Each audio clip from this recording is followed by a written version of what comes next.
Выключили свет в зале. Магомед продолжает разговор. Руководитель администрации главы правительства Чеченской Республики. Был на Кавказе, Герой Российской Федерации, полковник милиции. У нас на Кавказе, когда старшие ходят, встают, когда задают вопрос, тоже встают. Я стал из уважения моим коллегам, надеюсь, они меня поймут. Кстати, я родился в Чечне. Фамилия у меня Спокойников Давыдов. Зовут у меня 5 лет отец. Могу посчитать до 17 лет. Старший, может быть, до 30 лет. Что я хочу сказать?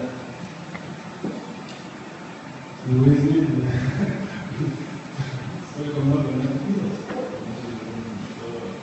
что я не могу это сказать. Еще самое интересное, Владимир Владимирович. Я еще отец 8 лет.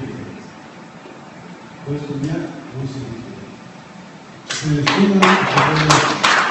года.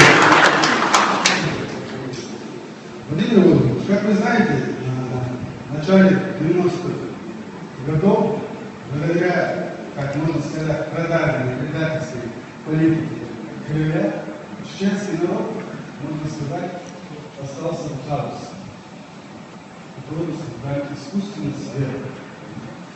И, можно сказать, этот хаос продолжался до 1999 года, и благодаря мудрой политике нынешнего президента Российской Федерации Владимира Владимировича Путина и первого президента Героя Российской Федерации Ахмата Кадырова, благодаря их мудрой политике мы имеем то, что имеем сегодня. И поддерживаем это благодаря курсу нынешнего президента Чеченской Республики Рамзана Ахматовича Кадырова. В ходе контртеррористической операции, не говоря о мирных жителях, у нас только сотрудники МВД погибло более 1500 человек. Единственного кормильца, представьте себе, единственного кормильца у нас 73 семьи. 2 кормильцев из одной семьи у нас 13 таких семей. Нет. Да. И, вы поймите, для Чечни это очень много. Потерять единственного кормильца 73 Чечни, это очень много. И еще одна семья есть, где родители отдали все свои сыновей, то есть 3. И у нас, мы с ним частично встречаемся в мероприятиях, посвященных Дню милиции, там, других праздников. И после вот таких программ, военных, там, вы много где участвуете, так скажем, они нам задают вопрос. А за что погибали наши сыновья? Они же за Россию отдавали свои души. Ахмат Таджи отдал свою жизнь за целостность России. И те парни тоже отдали. А что нам отвечать этим родителям?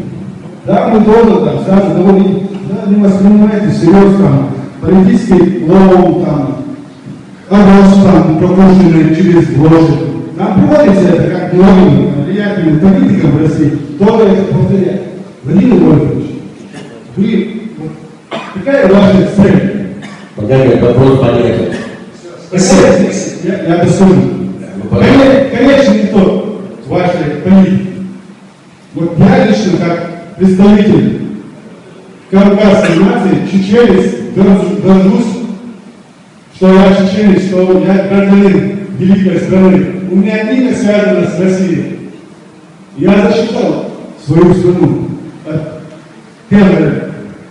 террористов, логопедов разных лет, от врагов России. Но ваша политика нам, жителям Кавказа, нам непонятна. Вы хотите что-то еще расширить нашу великую Россию? Или поддержаться, так скажем, искусственно в политике? Магомед, вопрос понятен. Конечно. я тоже, Олег Викторович, я тоже хочу повторить слова тех политиков, которые говорят: Владимир Владимирович, по большому счастью, у нас республика, как вы уже знаете, вы не представляете нашей республики, ваша партия.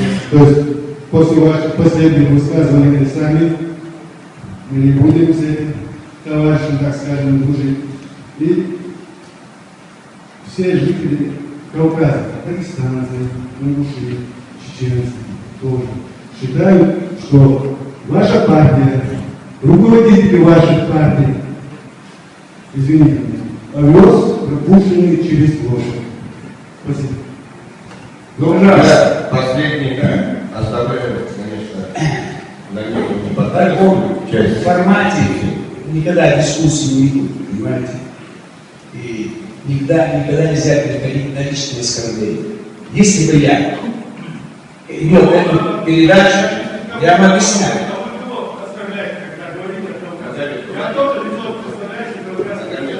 Мы кавказцы никогда не оскорбляем.